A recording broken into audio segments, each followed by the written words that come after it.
Trauma and time, the clock that doesn't move. My friends, we speak now of something that has no patience yet never hurries. Something that belongs both to the past and to the future, yet never seems fully present. We speak of time, and we speak of trauma, and we speak of the strange pact between the two. Let us begin here, not with psychology textbooks, not with diagnostic criteria or trauma response charts, but with something simpler, something older, an experience you already know. Imagine, if you will, standing on the side of a road, the sound of tires screeching behind you, and suddenly your body clenches, your skin bristles, your breath disappears into your throat. There is no car now, just a sound, but the moment becomes everything. You are not where you were. You are not who you are. You are not when you are. This is the first and most treacherous thing about trauma. It bends time. No, more than that. It shatters the timeline altogether. One time is not a straight line. Let us cast off once and for all the pleasant myth that time moves forward. That time is linear. That time begins and ends. Anyone who has lived through real trauma knows that time, in its ordinary sense, breaks upon impact.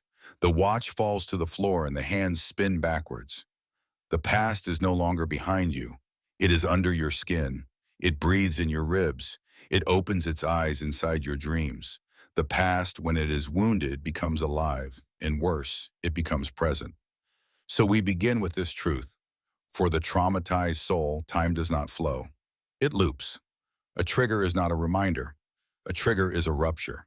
When the trauma is reawakened, whether by smell or sound or word, it does not appear as memory but as presence. This is why people scream, why they shake, why they shut down. The body does not say, I recall what happened. The body says, it is happening now. The wound collapses time. And so trauma must be understood not only as a psychological event, but as a temporal anomaly. To trauma as a time parasite. Trauma feeds on time. More precisely, it inverts it. It attaches itself to a moment, a specific one, and then devours all moments that follow, until that moment is understood, confronted, integrated, or exercised. You cannot walk forward when something in you is anchored. That is the paradox of trauma. You age, but you do not move. Time keeps going, your bones grow older, your beard grays, but some part of you, the one locked in the flash, the freeze, the scream, remains untouched by years. This is why people speak of feeling stuck. They are not being metaphorical. They are stuck. Time has become a hall of mirrors, and they are trapped in the reflection of a single hour. Trauma is not merely what happened.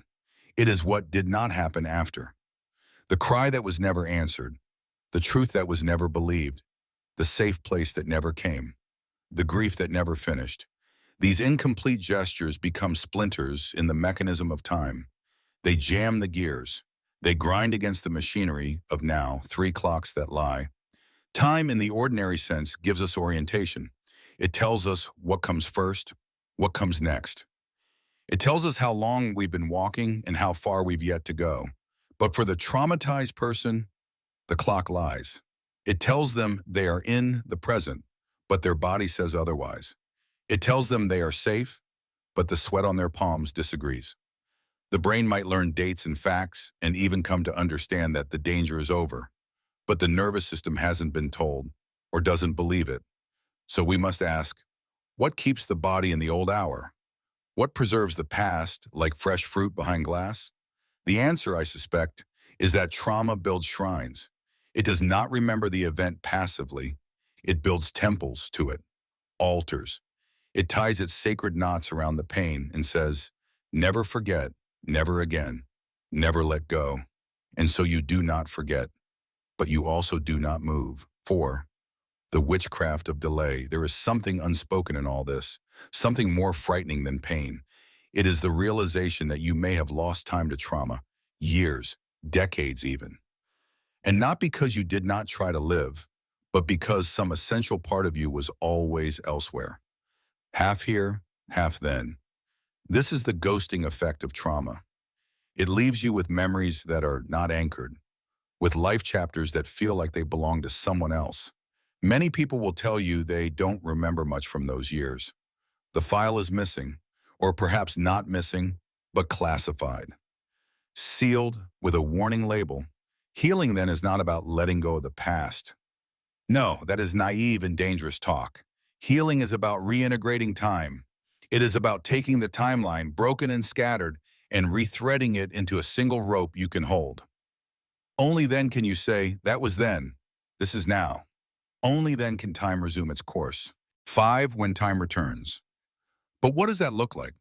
What does it mean for time to return? It means breath returns. It means sensation returns. It means that when you eat a strawberry, you taste it. That when someone touches your shoulder, you don't flinch. That the past no longer burns in your throat when someone says a certain name. It means you begin to dream again. Not of what happened, but of what could happen. Future, for the first time in years, becomes possible. Time, which once betrayed you, becomes yours again.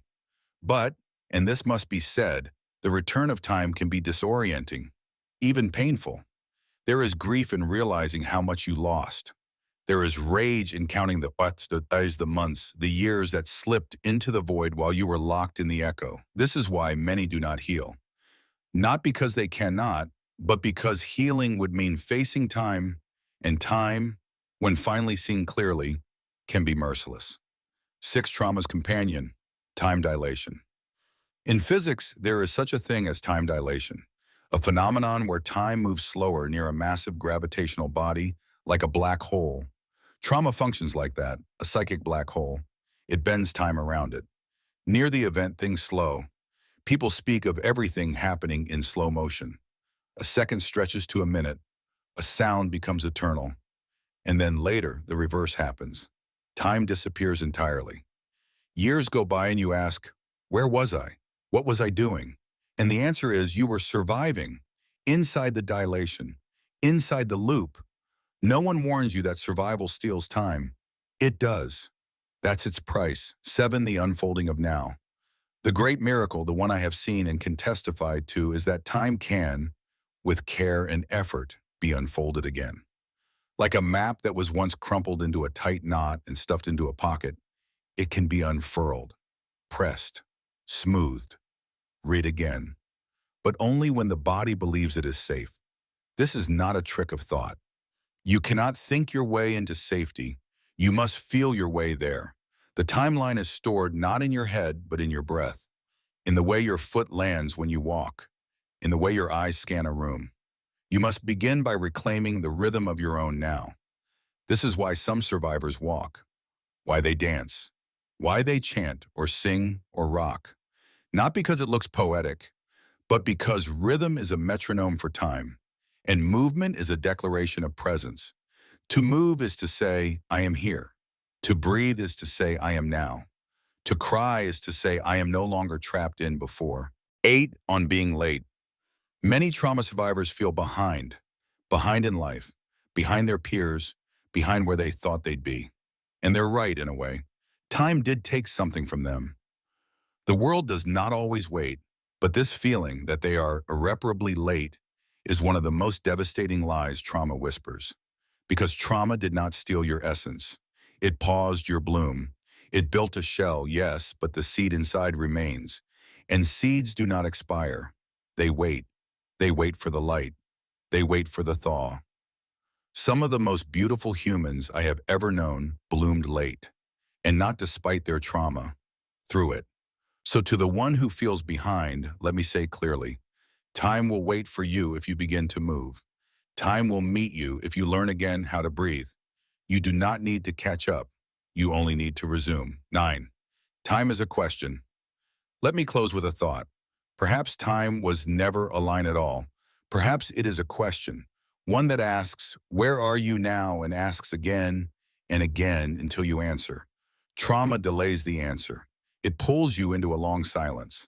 But healing, true healing, is the return of your voice to that question. The day you can say, here I am, still wounded, still afraid.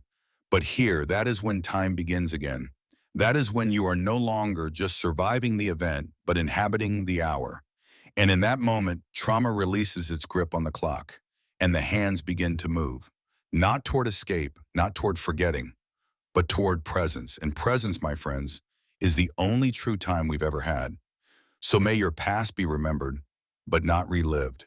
May your pain be honored, but not